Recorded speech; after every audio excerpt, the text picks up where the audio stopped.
Tell me, first off, give me your feeling. How's your campaign going? I think the campaign is going really well, Mike. We have strong engagement in the community, great supporters and volunteers, and just a lot of people who are pouring their energy and hopes into this campaign. You know, one of the things I've noticed so far is, and some of the people are surprising, I judge how a campaign's going by the yard signs. You're doing very well in Midtown. Well, thank you. You know, and Midtown's a racially mixed area, and I think that's kind of interesting, isn't it? Have you noticed that as far as your support's concerned? Yeah, it's interesting. I think people talk a lot about split votes, and I think that we have probably one of the most diverse support groups.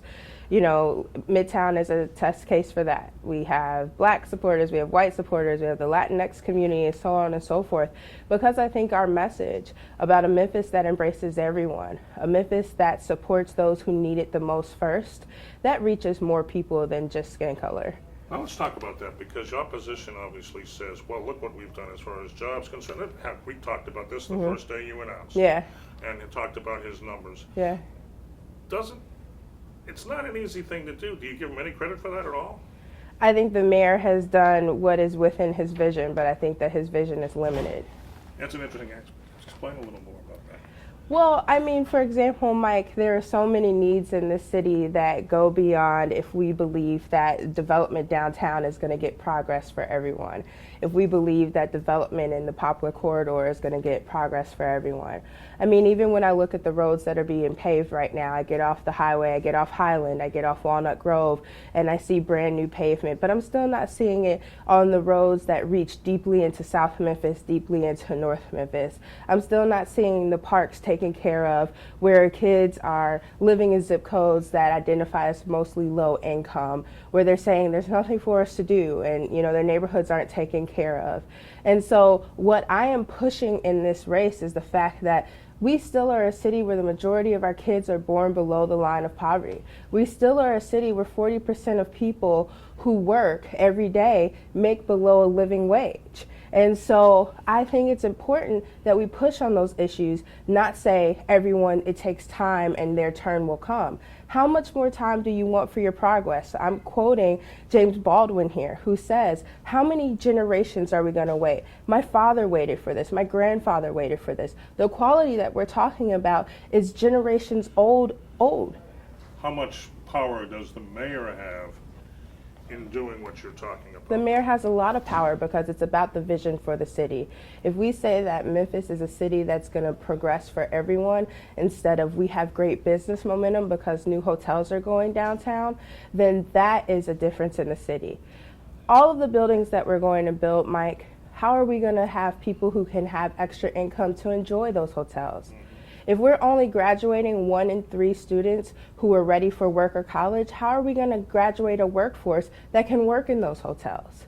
And if we're not thinking about that bottom line, how are we looking at a future of Memphis where we know that we will be able to have any momentum? It starts with our youth, who we are underserving.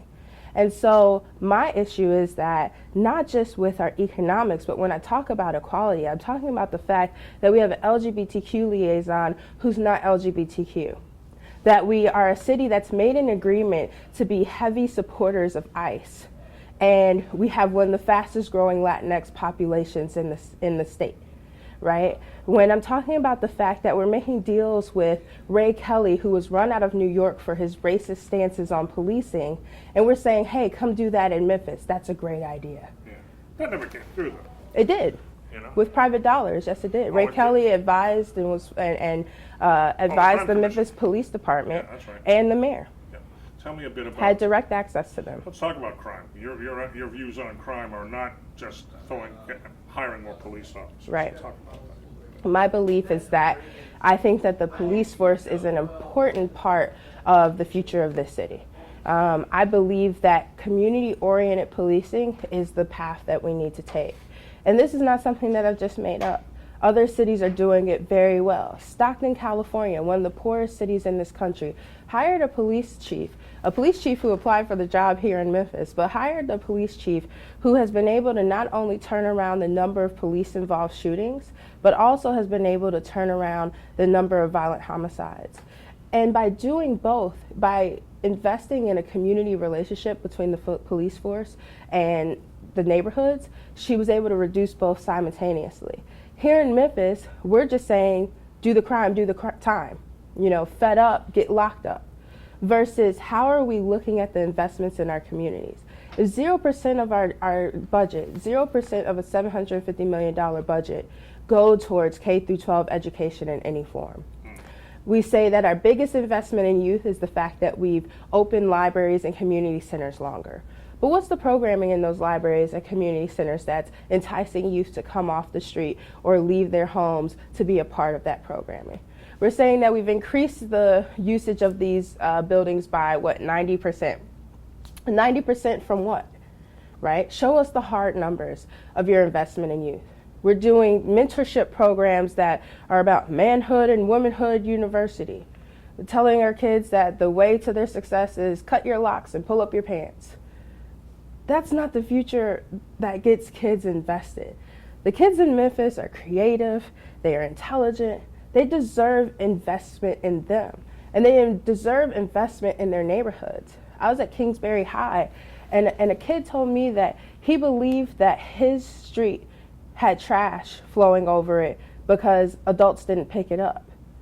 He didn't know anything about trash collection. He didn't know that the trash in his parks were supposed to be picked up on a regular schedule.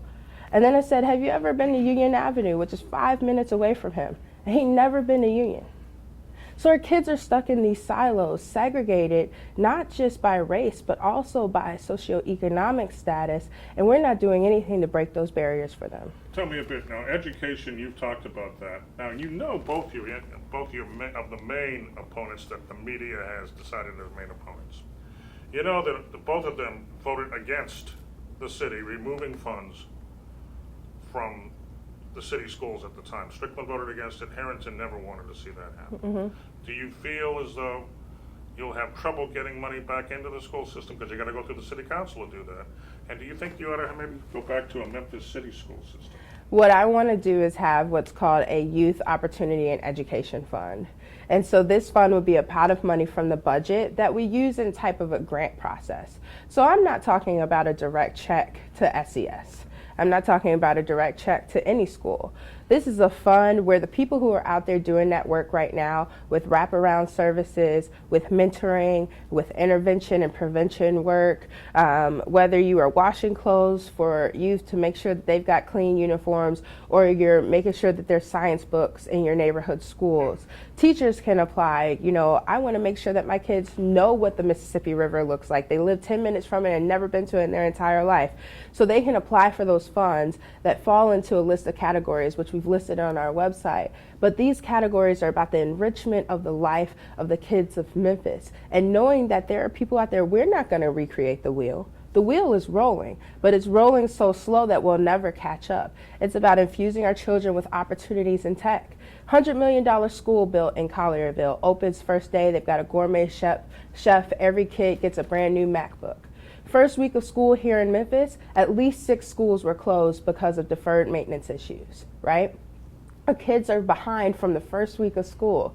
Imagine a fund where schools could be applying for deferred maintenance issues that the school system can't get to right away, right? Where teachers can apply to make sure that their kids are having more enrichment in their communities. Where neighborhood organizations can apply to fill in that gap after school and before school.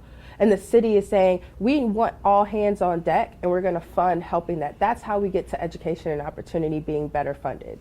Let me ask you something.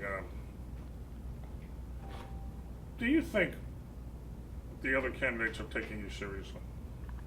I think that I have raised a significant amount of money and I have a strong amount of support.